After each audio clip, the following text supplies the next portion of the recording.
भारत का संविधान इस क्लास में पढ़ाया जा रहा है, इंडियन कॉन्स्टिट्यूशन। और संविधान क्या होता है आप जानते हैं। किसी भी सरकार, किसी भी प्रशासन को संचालन के जो नियम कायदे कानून होते हैं, उन नियम कायदे कानूनों को जिस किताब में लिखा जाता है, उस किताब का नाम क्या होता है? संविधान। सरकार किन नियमों से चलेगी, सरकार क्या करेगी, प्रधानमंत्री राष्ट्रपति कैसे बनेंगे, क्या उनका दायित्व होगा, क्या कर्तव्य होगा, ये सब कुछ लिखा हुआ होने वाली जो किताब है, उस किताब का नाम संविधान है, कॉन्स्टिट्यूशन। ठीक है। हमारा जो भारत का संविधान है दुनिया का सबसे बड़ा संविधान है। आप इस संविधान में अगर अपन बात करते हैं भारत संविधान में, तो 395 अनुच्छेद है। इसमें क्या है? अनुच्छेद। ये क्या है? 395 अनुच्छेद हैं। हालांकि वर्तमान में ये लगभग 500 के आसपास पहुंच गए हैं, लेकिन हमें नहीं करना। हमें 395, क्योंकि मूल मूल कितने? 395। और संविधान में 22 भाग हैं। भाग कितने हैं? 22। अब भाग क्या होते हैं? भाग होते हैं जैसे अपनी किताब में, एक किताब होते हैं, किताब में क्या होते हैं? अध्याय, इकाई, लेसन, है ना। ये क्या है? 22 भाग हैं। ठीक है। और इसमें 12 क्या है? अनुसूचियां हैं। 12 क्या है? अनुसूची। 12 अनुसूची है भैया। अब 12 अनुसूची क्या है? मतलब जैसे अपन बुक खोलते हैं तो कोई भी किताब खोलोगे, पहले पेज पे क्या मिलेगा आपको? प्रस्तावना। तो संविधान की एक प्रस्तावना भी है। फिर पेज पढ़ लो तो क्या मिलेगा आपको? भाई इतने नंबर पेज पे ये दिया है, बस किताब है सूची। एक इंडेक्स होती है। तो ऐसी कितनी अनुसूची हैं? 12। समझ रहे कि साहब? भाग एक में, अनुसूची एक में ये है, अनुसूची दो में ये है। फिर अपन पेज पलटेंगे तो आपको पहला भाग मिलेगा। पहले से लेकर कितने भाग तक है? 22 भाग तक, है ना। अभी हमने केवल क्या पढ़ा है? प्रस्तावना।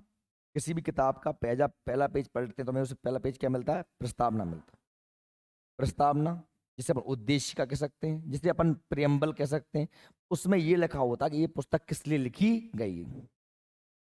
तो जो पहला पेज पलटा, हमने प्रस्तावना पढ़ा। प्रस्तावना के बारे में मैंने डिटेल्स बताया था। प्रस्तावना में, है ना, कितने प्रकार की स्वतंत्रता हैं, कितने प्रकार की समानता हैं, कितने प्रकार के न्याय हैं।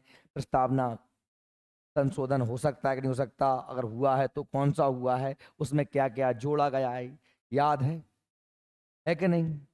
तो बताओ। नहीं पता? कल आई थी क्लास, बताई थी मैंने। संविधान की भी प्रस्तावना में संशोधन हो सकता है कि नहीं हो सकता? प्रस्तावना में संशोधन हो सकता है कि नहीं हो सकता? हो सकता है। तो एक आध बार हुआ है क्या? कौन सा हुआ है? 42 में। इसके तहत क्या किया गया था? समाजवादी पंथ निरपेक्ष अखंडता को जोड़ा गया। 42वां संविधान संशोधन 1976। ये पहला काम है आपका। ये आपका पहला काम है कि जो पढ़ाया जा रहा है उसको तो पहले पढ़ना है, फिर दूसरे नंबर पे करना है आपको होमवर्क, जो याद करने दिया जा रहा है।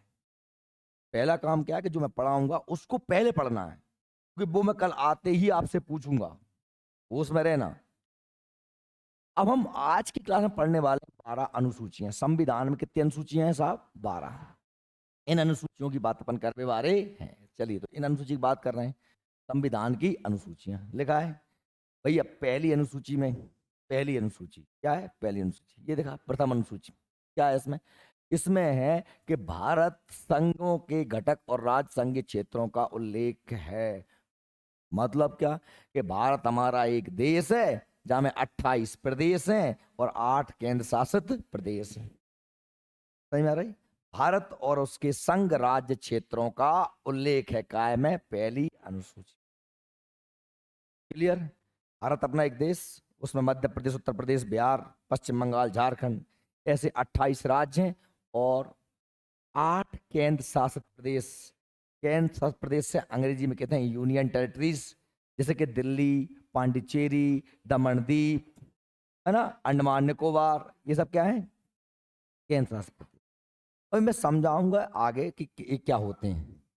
ठीक है। तो ये पहली अनुसूची में क्लियर है। दूसरी अनुसूची जो है, उसमें सीधी सी बात क्या है कि राष्ट्रपति, राज्यपाल, लोकसभा के अध्यक्ष, उपाध्यक्ष, राज्यसभा के सभापति, उपसभापति, विधानसभा के अध्यक्ष, उपाध्यक्ष, विधान परिषद के सभापति, उपसभापति, उच्चतम न्यायालय के और उच्च न्यायालय के न्यायाधीश और भारत के नियंत्रक एवं महालेखा परीक्षक आदि के वेतन भत्ते की चर्चा करी गई है। अब इतनी कहानी याद ना करके अकल एक ही बात याद कर लो तो, कि वेतन भत्ते की बात भैया काय में अनुसूची 2 में। अब कौन की वेतन भत्ते, तो भाई मैं आपकी इसकी शॉर्ट में बता दूं किसके, जिनके वेतन दिए जाते हैं संचित निधि से। कहाँ से दिए जाते हैं? संचित निधि से। संचित निधि भारत सरकार का निधि माना होता है खजाना, और आर्टिकल 266 में संचित निधि का क्या है वर्णन है।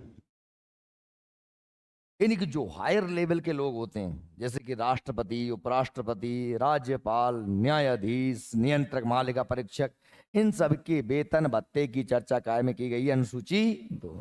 कोई दिक्कत? पहले में होगा राज्य, उसके राज्य, प्रदेश, संघ, भारत और उसके संघ राज्य क्षेत्रों का वर्णन। दूसरी में क्या हो गया? वेतन भत्ते। क्या हो गए? ये वाओ, ठीक। तीसरी अनुसूची, अब तीसरी बात करें अपन, तीसरी में क्या है?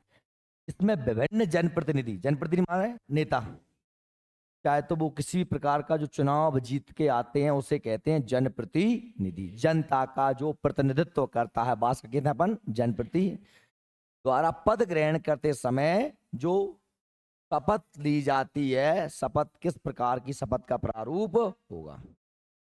पद और गोपनीयता की शपथ ली जाती है कि मैं फलाने सिंह संविधान को साक्षी मान के शपथ लेता हूं कि मैं अपने पद और गोपनीयता को बना रखूंगा। इस पद पर रहते हुए जो भी मुझे संसूचित होगा, जो मुझे सूचनाएं मिलेंगी, वो मैं किसी के सामने उजागर नहीं करूंगा, या देश के हित के लिए काम करूंगा, सबके लिए समान रूप से काम करूंगा। जो मंत्री, प्रधानमंत्री, मुख्यमंत्री, सांसद, राज्यपाल, राष्ट्रपति, जो भी आप पद ग्रहण करोगे तो पद ग्रहण पर करने से पहले आपको एक शपथ ग्रहण करनी पड़ती है। उस शपथ का प्रारूप काय में है? भारत देश हो गया पहली में, उसके प्रदेश हो गए, दूसरी में वेतन भत्ते, और तीसरी में शपथ सौगंध हो गई। क्या हो गई? हम खा रहे हैं सौगंध, सही अच्छे से काम करेंगे। ठीक, क्लियर? अब हम बात कर रहे हैं चौथी अनुसूची में। चौथी अनुसूची संविधान की चौथी अनुसूची में कहा है साहब, तो चौथी अनुसूची में विभिन्न राज्य और संघ क्षेत्रों में राज्यसभा के प्रतिनिधित्व का विवरण जो का फैला रहा है। देखो भैया, अपने देश में एक संसद है दिल्ली में, जहाँ तुम जानते ही हो क्यों हो। संसद में 2 कमरा है, एक को नाम का है लोकसभा का नाम है, और एक को नाम का है राज्यसभा। क्लियर? भारत की ये क्या है? संसद है। क्या है? संसद। संसद में 2 सदन हैं, एक को क्या कहते हैं? लोकसभा, एक को क्या कहते हैं? राज्यसभा। जो लोकसभा में जो बैठते हैं सांसद, इसमें जो भी बैठते हैं वो सांसद कहलाते हैं। क्या कहलाते हैं? संसद में जो जाते हैं वो क्या कहलाते हैं? सांसद।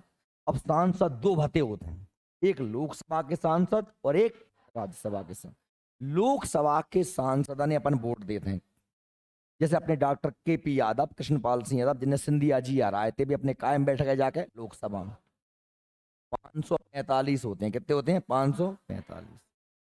राज्यसभा में जो लोग बैठते हैं उन्हें राज्यसभा का सांसद कहते हैं। उन्हें का चुनाव अपन लोग नहीं करते।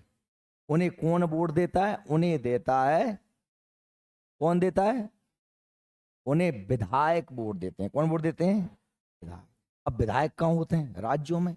मध्य प्रदेश के विधायक, के उत्तर प्रदेश के विधायक, के बिहार के विधायक, कहाँ के विधायक? तो जिस प्रदेश से राज्यसभा की सीट होगी उस क्षेत्र के विधायक वोट देते हैं किसको? राज्यसभा से। क्लियर? ये 245 होते हैं। कितने होते हैं? 245। बात सही में आ रही? अब जैसे मैंने कही साहब 545 लोकसभा के आएंगे, तो पूरे देश में चुन के आएंगे, MP, UP, बिहार, लेकिन को चुनेगा? जनता। कौन चुनेगा? जनता वोट देगी, सरकार बनते जैसे। राज्यसभा भी 245 हैं, पूरे देश से आएंगे।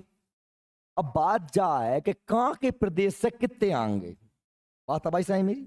राज्यसभा में बैठे बारे सांसद कहां के आएंगे? हैं तो कुल 245, लेकिन कहां के प्रदेश से कितने आएंगे जा काय में लिख रही है चौथी अनुसूची।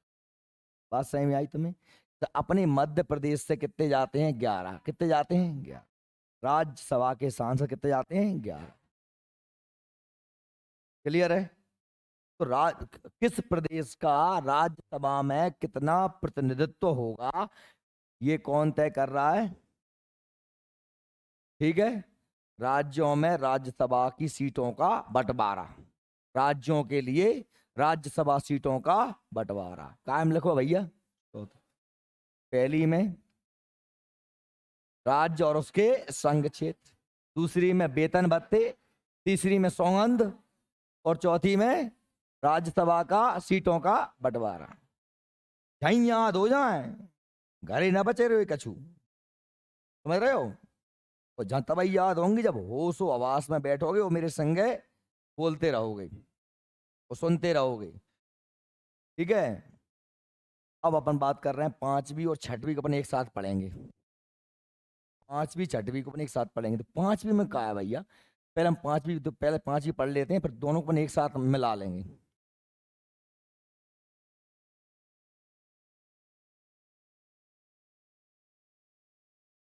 जनसंख्या के आधार पर 10 लाख की आबादी पर सामान्यतः पहले एक सीट बांटी गई थी राज्यसभा की। ठीक है, अब क्या है कि विधायक चुनते हैं। जैसे हमारे सिंधिया जी गए अपने एमपी से, लोकसभा से हार गए थे, अब बिना सांसद तो बनने थी, राजा महाराजा बिना सत्ता के नहीं रह पाए, तो बनने बीजेपी में शामिल हो गए। बीजेपी की वोटर, बीजेपी के विधायक ने उन्हें वोट दे दिया, वो भी दोबारा सांसद बन गए और फिर मंत्री बन गए। आ रही बात सहम? अब ये जिस राज्य की जितनी ज्यादा जनसंख्या होती है उसके पास उतने ज्यादा राज्यसभा सांसद, लोकसभा भी होते हैं। आप जानते हैं सबसे ज्यादा लोकसभा सांसद कहां से बनते हैं? उत्तर प्रदेश से। जैसे अपने मध्य प्रदेश से लोकसभा के कितने बनते हैं? 29। कितने बनते हैं? 29, 29। और सबसे ज्यादा कहां से बनते हैं? ताकि उत्तर प्रदेश की जनसंख्या सबसे ज्यादा है। देखो, निर्वाचन यानी चुनाव होता है जनसंख्या के आधार पर। ठीक है, क्लियर? अब पांचवी की बात कर रहे हैं, अनुसूचित पांचवी। और इसमें विभिन्न अनुसूचित जाति और जनजाति, अनुसूचित जाति माने एससी, जनजाति माने एसटी, एससी माने शेड्यूल कास्ट, एसटी माने शेड्यूल ट्राइब। अपनी सरल भाषा में एससी में वे लोग आते हैं जो अपने संगे रहते हैं, अपन उनसे छुआछूत करते हैं, समाज के बीच रहते हैं और उनके साथ छुआछूत भेदभाव किया गया, वो सब लोग काय में आते हैं? एससी। एसटी में शेड्यूल ट्राइब में वे लोग आते हैं जो समाज से कटे हुए हैं, जंगलों में आदिम तौर तरीकों से रह रहे हैं, जैसे सेरिया, भील, बेगा, कोंड, कोरकू, आदिवासी लोग काय में आते हैं? एसटी। क्लियर है? अब ये दोनों चीजों से क्लियर होगी, ये दोनों वर्ग जो हैं ये पिछड़े हुए वर्ग हैं। कैसे वर्ग हैं? पिछड़े। ये समाज की मुख्य धारा के साथ नहीं है ना? इसीलिए हमारा संविधान समानता की बात करता है। क्या बात करता है? सबको समान करना है। तो बेचारे जो बहुत पीछे रह गए हैं उन्हें बराबर पे तो लेके आना पड़ेगा। इसलिए इनके लिए विशेष व्यवस्था, प्रशासन, इनके लिए आरक्षण, अन्य सुविधाएं, सारी बातें कायम करी गई हैं पांचवी अनुसूची में। आ रही बात समझ में? यानी कि एससी एसटी के आरक्षण या शासन या नियंत्रण का उल्लेख किया गया है कौन सी अनुसूची में? अच्छा, बात सही में आ गई? आ गई। अब तो छठवीं की बात कर रहे हैं। छठवीं भी ऐसी की ऐसी है, लेकिन बामन में एक अंतर है। क्या अंतर है? देखो, मैं आपको बताता हूं क्या अंतर है।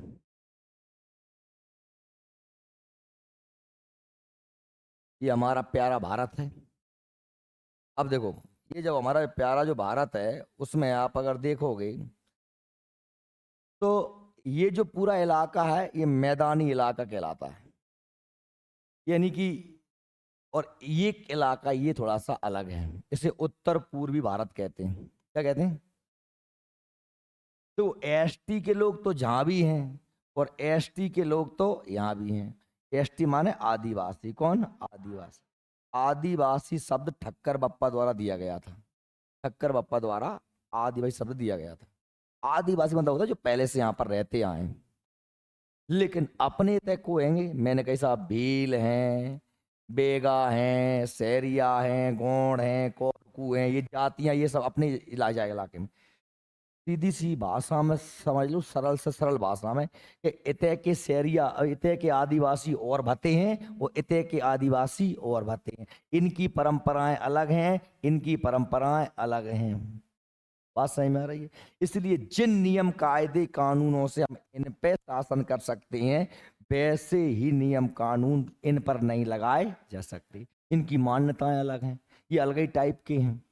इसलिए इस इलाके के आदिवासियों बाहुल्य क्षेत्र में, वो पता होना चाहिए, जो पूरे इलाके में लगभग आप समझ लो कि 80 से 90% कौन है? एसटी के लोग। ये पूरे इलाके में एसटी के लोग हैं। बात समझ में आ रही है क्या कह रहा हूं मैं? अपने तय तो ST SC के लोग हैं तो सही, लेकिन इतने ज्यादा नहीं है। हैं तो दूर दराज रह रहे हैं तो दूर दराज के इलाकों में रह रहे हैं, समाज से कटे हुए हैं। लेकिन जे इलाका में तो ज्यादातर सबरे को हैं। अभी आपने मणिपुर वाला कांड सुना होगा। वहां पे कौन कौन सी जातियां हैं? की है और एक कौन सी है? मैथी है ना। मैथी, क्योंकि इनमें क्या चल रही है? लड़ाई। भयंकर। वो एक महिला को, दो महिलाओं को निर्वस्त्र करके कपड़े निकाल के उनकी रैली निकाल दी थी। कितना बड़ा कांड हुआ था, अभी सुना नहीं है? हालांकि आप में से कुछ लोग ऐसे बैठे थे, भले आदमी जिन्हें पता नहीं दुनिया में क्या चल रहा है। अरे बाप, वो तो बता रहे हैं। तू तो मैं तेरी बात से सहमत हूँ।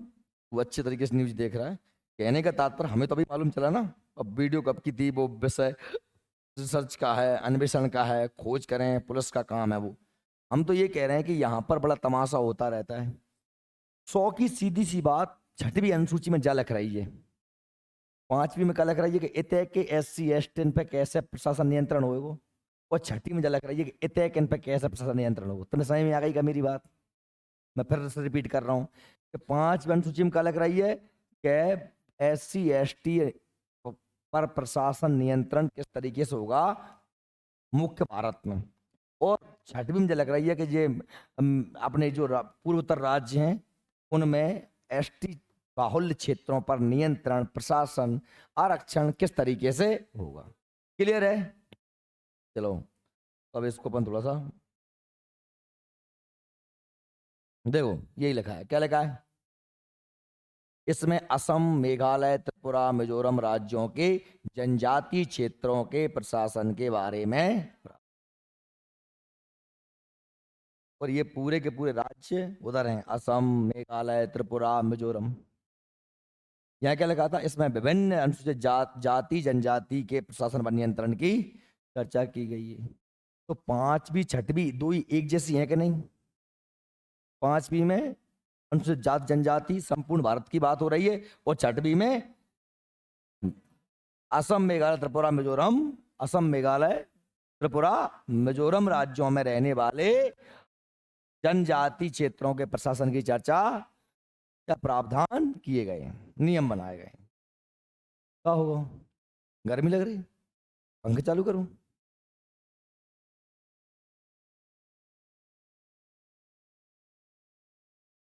एसी लगवा दूं?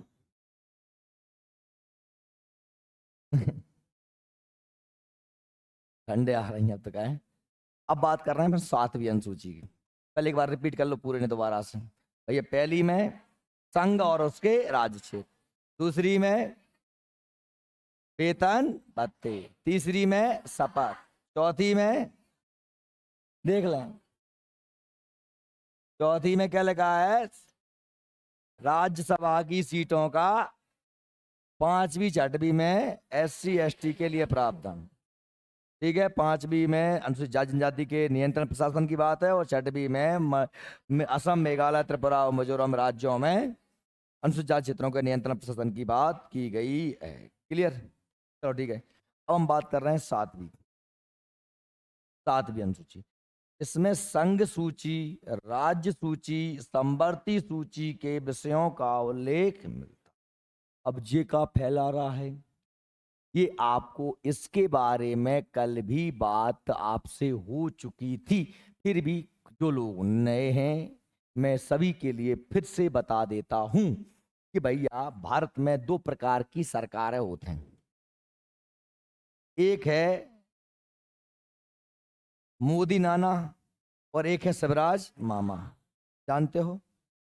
तो तुम तो अच्छे से जानता ही होगी। तुम्हें फ्री फूकती में पैसे जो मिल रहे हैं, नहीं मिल रहे? अच्छा, महिलाओं को मिल रहे हैं तो ब्याह करा लो, तुमसे कौन नहीं करिए।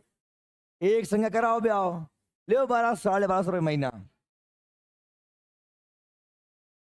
अच्छा, 21 साल में है करे तो अ- अब तुम लेट पैदा हुए, इसमें हमारी क्या गलती है? मामा की गलती है, जल्दी पैदा हो जाते हैं, आधार कार्ड बढ़वा दें। चलो ठीक है, छोड़ो। तो शिवराज मामा को जानते हो? कौन है शिवराज मामा? अपने मध्य प्रदेश का मुख्यमंत्री। केंद्र में मोदी जी बैठे हैं, वो केंद्र की सरकार है। ये सरकार कितनी होती हैं? दो। केंद्र की सरकार, राज्य की सरकार। अब मुझे बताओ, सरकार का काम क्या होता है? प्रशासन करना, कानून बनाना, कानूनों को लागू करना, ये सब काम होते हैं सरकार के। भैया सुन रहे हो? सरकार का काम होते हैं प्रशासन करना, कानून बनाना, उन्हें लागू करना। ये सब काम किसके होते हैं? सरकार के, गवर्नमेंट के होते हैं। अब भैया मान लो कि ये कई कछु काम है, जैसे मान लो हमने कहीं के साथ मास्टरों की भर्ती करना है तो डीएड बीएड होना चाहिए, ये नियम बनाया केंद्र की सरकार ने, और राज्य सरकार ने बना दो कि नहीं होना चाहिए। तो फिर लड़ाई ना होगी केंद्र में और राज्य में? होगी कि ना होगी? है मुख्यमंत्री कह रहा है कलेक्टर से कि ऐसो करो, और प्रधानमंत्री को फोन आओ नहीं नहीं ऐसो करो, वो बेचारा पागल ही हो जाएगा। बात समझ में आ रही कि नहीं आ रही? भाई कानून एक ही विषय बन जाए मतलब जिनमें लड़ाई बड़ाई हो जाएगी। इसीलिए हमारे संविधान बनाने वाले पहले से होशियार थे, उन्हें पता कि ऐसा फैलारा हो ही ना, इसलिए उन्होंने स्पष्ट अलग अलग काम बांट रहे। कौन के? संघ सूची में केंद्र सरकार के, राज्य सूची में राज्य सरकार। अभी दोनों की बात कर रहे हैं अपन। संघ सूची केंद्र सरकार, जैसे का रेल, रेल में मुख्यमंत्री का कोई हाथ पैर नहीं। बैंक, डाक, संचार, है ना, बैंक, डाक, संचार, सेना, हवाई जहाज, कौन ही काम है? नागरिकता, कौन ही काम है? तब केंद्र सरकार के इनके सब कानून को बनाएगी भारत सरकार। बात सही में आ गई? प्रदेश सरकार, जैसे मैंने की मध्य प्रदेश की पुलिस, पंचायतें, नगर पालिकाएं, स्वास्थ्य, ये सब कौन के आ गए? राज्य। बात सही में आ रही है? राज्य सूची के विषय में आ गए। इन पे कौन बनाएगा? राज्य सरकार बनाएगी। तो आपस में लड़ाई नहीं होगी। अच्छा, कुछ ऐसे विषय भी हैं जिन पर दोनों कानून बना सकते हैं। कुछ ऐसे विषय भी हैं जिन पर दोनों, केंद्र की सरकार भी, राज्य की सरकार, कुछ ऐसे विषय हैं उन्हें रखा है काय में समवर्ती समवर्ती सूची। हमने किस देश संविधान से ली है? ऑस्ट्रेलिया के संविधान से। और भारत का संघ ये बंटवारा कनाडा के संविधान, संघात्मक व्यवस्था।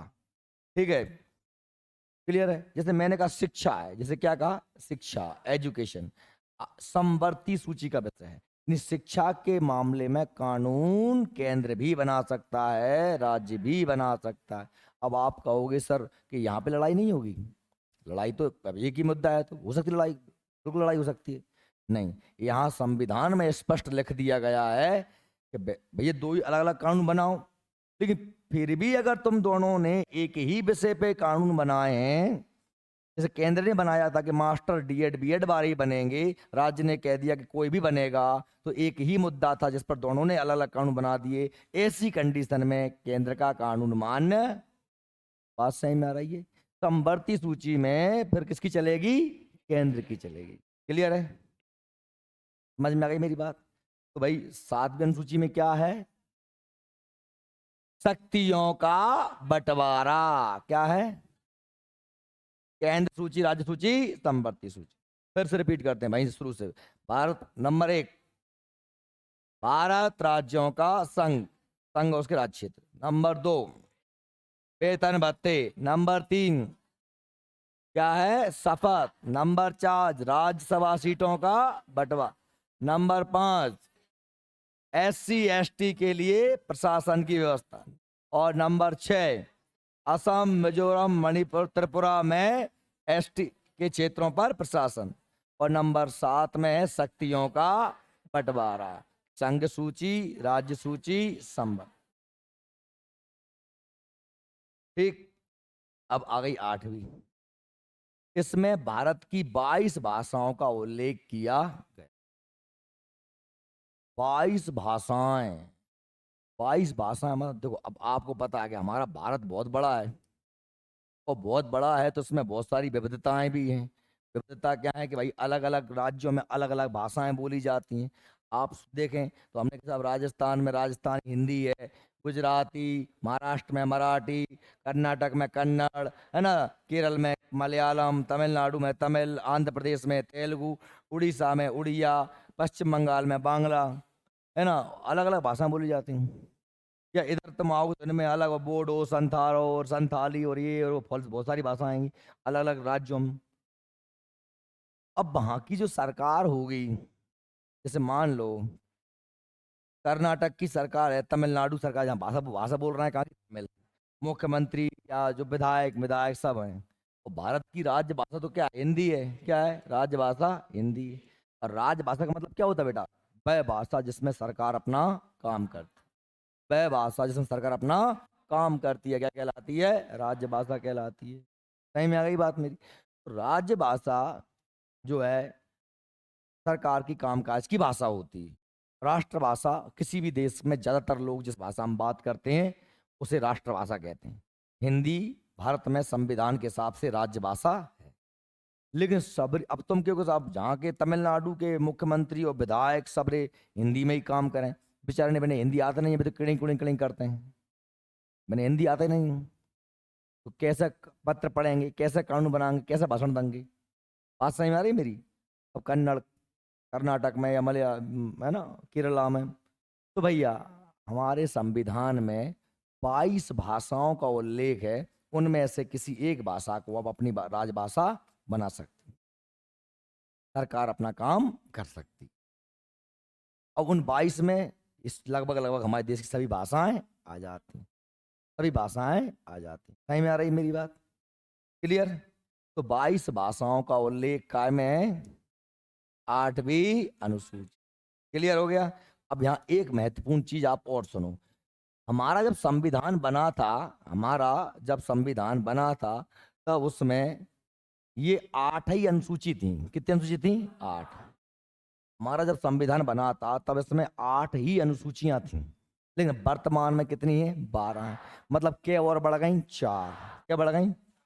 क्या? 9वीं, 10वीं, 11वीं, 12वीं, 4 बढ़ गई। तो भाई 4 आने अपन और देख ले रहे हैं।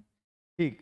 अब से पहले भाई कि संविधान बना 1950, 26 जनवरी 1950 को लागू हो गया। अब संविधान जिस दिन से लागू हो गया उसी हिसाब से क्या होते? चुनाव होते, सरकारों का गठन होता, ये सब काम होता। होता कि नहीं होता? ये सब काम होता। अब सरकार बनेगी तो सरकार क्या करेगी? विकास के काम करेगी, सड़क बनवाएगी, अस्पताल बनवाएगी, तालाब बनवाएगी, स्कूल बनवाएगी। यही तो काम है सरकार के, जनता की सेवा। अब सेवा मतलब कौन हाथ पांव दाब भी आएंगे तुम्हारे? अरे भाई तुम्हारे लिए अच्छा है स्कूल, हॉस्पिटल, तालाब, सिंचाई, स्वास्थ्य, ये सेवाएं देती है गवर्नमेंट है। अब मुंह तुम जब बताओ कि सरकार बन गई सब कुछ होगा, सब ने अच्छी अच्छी बात है लिख देंगे संविधान बनाए वाले ने, कोई कसर नहीं छोड़ी। अब सरकार बन के सरकार के सामने सरकार का बनाना है, स्कूल बनाना है। क्या बनाना है? स्कूल। तो सरकार जब स्कूल बना रही, स्कूल बनावे का चाहिए पैसा। पैसा हो अकेले तो बन जाए स्कूल है? अरे मूड पे बनाएगो का? जमीन पे ही बनेगो ना है? जमीन पे बनेगो। रोड कहाँ डरेगो? जमीन पे ही डरेगो। तला कहाँ बनेगो? जमीन पे ही डरेगो बनेगो। अब मुँह तुम जब बताओ, गांव में तुम जानते ही हो कि आदमी अगर कहूँ नेक गलती से मेड़ में पंजा लग जाए तो लठ लेकर जाते हैं, तूने चला कैसे दो पंजा। और गांव के आदमी चाहे वो तुम तो बने कच्ची बनाओ, बन की जमीन में काम नहीं होनी चाहिए, सीधी सी बात है। मतलब वो संविधान बनाने वाले ये तो लग गया कि सरकार ये करेगी ये करेगी ये करेगी, पर भैया सरकार को ये सब काम करने के लिए जमीन को अधिग्रहण तो करना पड़ेगा। मान लो प्यार से तो कोई देगो ना, जमीन दे दो, दे देगा। तुम जाके हो अरे तू बेच दे, तो आदमी अरे मैं तू 1 करोड़ तो नहीं बेच रहा हूँ, ऐसे भी कह सकता है आदमी, उसकी मर्जी उसकी जमीन। हो सकता नहीं हो सकता, वो कहता अरे हमारे बब्बा की निशानी है कि मैं नहीं बेच रहा हूँ, बब्बा देख गए जब वो पटिया मेरे नाम कर गए थे, मैं नहीं बेच रहा हूँ। भाई ऐसी कंडीशन में विकास कार्य रुक सकती हैं, रुक सकते हैं नहीं रुक सकते। ये उन लोगों को तुरंत समझ में आ गया कि यार अपन ने सब कुछ करना तो है, लेकिन विकास करेंगे कैसे। ये क्या चाहिए अपन को, जमीन चाहिए। तो हमें अब जमीन, इसलिए संविधान में ऐसा कुछ लिखा ही नहीं है, तो संविधान में संशोधन करना पड़ा और एक अनुसूची जोड़ना पड़ी, नाम का है नबी।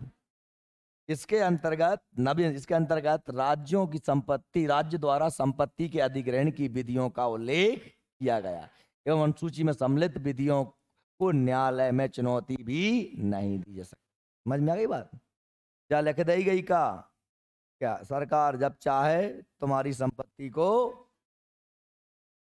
अधिग्रहण करेगी, छीन भी मत के, छीन अलग होता है, छीनो मतलब लठ दे के होता है, छीनो मतलब अधिग्रहण का मतलब होता है एक कानूनी प्रक्रिया के तहत कि इस इलाके के लोगों की जमीन हम ले रहे हैं और इसके बदले में उन्हें इतना पैसा देंगे, और उनमें अभी किसी प्रकार का भेदभाव नहीं होगा कि छीन छीन के रोड़ी नहीं बट रही साहब।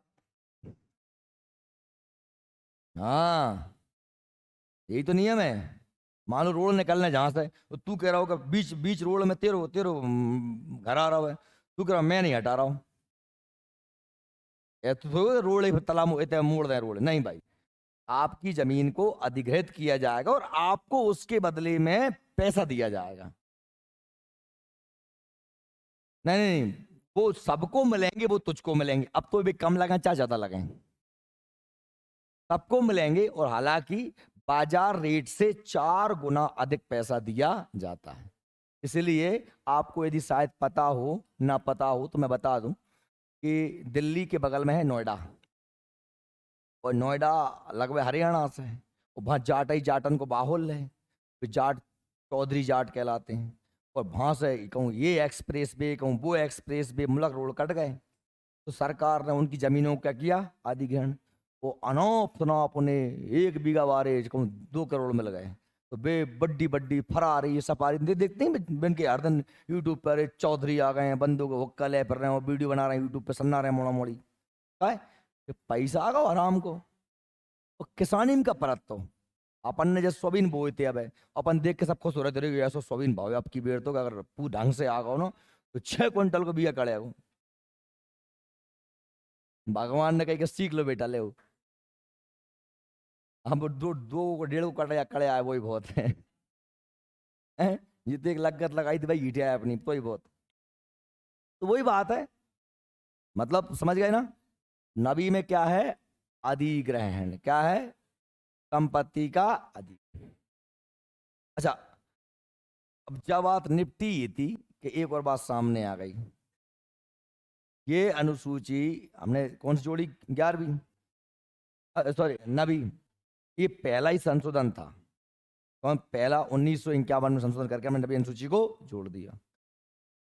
फिर क्या हुआ भाई कि हमारे कुछ दिनों बाद हमारे नेताओं को लगा यार कि टिकट दे रहे हैं अपन, विधायक जीत रहा हुआ है कांग्रेस से, और बीजेपी बार ने कह दे कि हम तने आ जाओ, हम तुम्हें 35 लाख रुपए 35 करोड़ रुपए दे देंगे और तुम्हें मंत्री बना देंगे। तो वे गए, सो कांग्रेस के विधायक कायम शामिल हो गए बीजेपी, कांग्रेस सरकार गिर गई, बीजेपी सरकार आ गई। तो भैया ऐसे तो चाह जो ही चाह जहाँ पार्टी में चला जाएगा, पार्टी क्यों मेहनत करे। तो सरकार एक कानून लेके आई, एक नई अनुसूची जिसका नाम है दल बदल कानून। क्या नाम है, दल बदल कानून क्या है? यदि आपने अपनी पार्टी बदल दी तो आपकी सदस्यता रद्द हो जाएगी। सदस्यता मतलब आप विधायक हो तो विधायक नहीं रहोगे, सांसद हो तो सांसद नहीं रहोगे। अगर आपने पार्टी को छोड़ा, जिस पार्टी से आप सांसद टिकट पे जीते थे, तो अब अगर आपने पार्टी से इस्तीफा दिया या दूसरी पार्टी के को ज्वाइन किया या पार्टी के द्वारा बुलाई गई मीटिंग है या कुछ भी हो तुम नहीं गए, तो तुम्हारी सदस्यता रद्द की कर दी जाएगी। आप पर दल बदल कानून के तहत कार्रवाई। तो आपने देखा होगा कि जब जैसे हमारी मध्य प्रदेश सरकार में कांग्रेस गवर्नमेंट थी और सिंधिया जी ऐंठ गए, वे ना माने, तो अपने 22 आदमी लेके भी भाग गए, बंगलौर पहुंचे। अपने असमर विधायक, अपने ब्रजेंद्र सिंह नेता, अध्यक्ष, मंत्री जी, ऐसे 22 विधायक थे। वो 22 विधायक कहाँ पहुंचे? बेंगलोर बड़ी रिसोर्ट में डरे आराम से। वहीं से उन्होंने कल का भेज दो इस्तीफा। इस्तीफा क्यों दिया? तो विधायक बन पे आदमी बहरात फिर रहे हैं, वो इस्तीफा दे रहे हैं।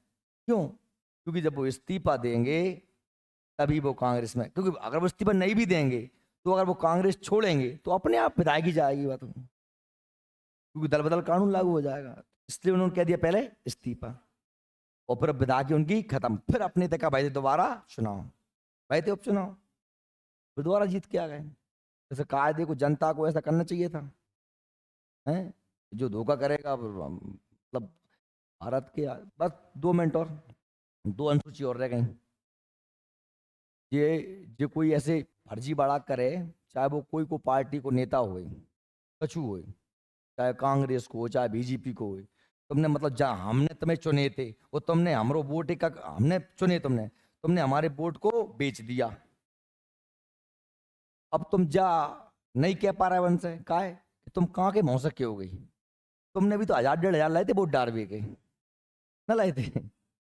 भाई तुम भी तो बिकते हो, तुम एक क्वार्टर में बिक जाते हो। भाई कोई क्वार्टर में बिक रहा है तो कोई पैसों में बिक रहा है तो कोई जाम बिक रहा है, कह रहे विधायक साहब ने मेरे ऊपर हाथ धर दो, कोई बिक नहीं है, नेक सम्मान देते हैं। भाई अपना स्वयं का निर्णय हो, हमें वोट कहाँ देना है। इसलिए दल बदल कानून 10वीं अनुसूची में दल बदल रोकने संबंध प्रस्ताव प्रावधान किए गए, और ये कब लागू किया गया था? दिसंबर 2003 में 91वां संविधान संशोधन। 91वां संविधान संशोधन, ये याद रखना पड़ेगा। दिसंबर 2003 में 91वें संशोधन में 10वीं अनुसूची जोड़ी, इसमें क्या रोका गया? दल बदल। इसके द्वारा दल बदल संबंधित प्रावधानों में महत्वपूर्ण परिवर्तन किया गया। अब लास्ट है 11वीं 12वीं, एक एक मार्च की है। देखो भाई, हमको लगा कि यार गांव में प्रशासन करने के लिए और गांव के लोगों की एक कोई सरकार, छोटा सा प्रशासन व्यवस्था हो, यानी हम सरल भाषा में कहता हूँ ना, तो 11वीं में पंचायत है और 12वीं में नगर पालिका है। क्या है? 11वीं में पंचायत है, 12वीं में नगर पालिका। 73वां संविधान संशोधन पंचायतों से और 74वां नगर पालिकाओं से। कब हुई थी? 1993 में। 1993 में 11वीं अनुसूची में पंचायतों के लिए 29 विषय दिए गए और 12वीं अनुसूची में नगर पालिकाओं के लिए 18 विषय दिए। पंचायतें बनी है, गांव गांव में सरपंच बनी है, ये इसके कौन सी अनुसूची है? 11वीं। और नगर पालिका पार्षद पार्षद बनना या फिर नगर पालिका अध्यक्ष बनना, ये सब कुछ शहरी क्षेत्र में। 11वीं अनुसूची के आधार पर पंचायती राज व्यवस्था को संवैधानिक दर्जा दिया गया। 74वां संविधान संशोधन, 74वां संविधान संशोधन, सॉरी हाँ 73वां संविधान संशोधन 1993। और ये है कौन सा? 74वां संविधान संशोधन, ये भी 1993। 1993। इसमें कितने विषय हैं? 29, जिस पर कानून कौन बनाएगी? पंचायत है। जैसे सफाई, स्वच्छता, प्राथमिक स्वास्थ्य, है ना, ऐसे 18 विषय कायम रहेंगे नगर पालिकाओं के पास। वैसे मतलब जिन पे वो कानून बना सकते हैं, जिन पर वो कानून बना सकते हैं। आगे हम पढ़ेंगे, घबराना मत। मैं एक बार पूरी रिपीट कर देता हूं आपके सामने, आप ध्यान सुन लेना। पहली अनुसूची में संघ और राज्य क्षेत्र एक, दूसरी अनुसूची में वेतन भत्ते, तीसरी अनुसूची में शपथ, सब लोग बोलेंगे, सब बोलेंगे। चौथी अनुसूची में राज्यसभा की सीटों का बंटवारा। पांचवी में एसटी एससी का आरक्षण।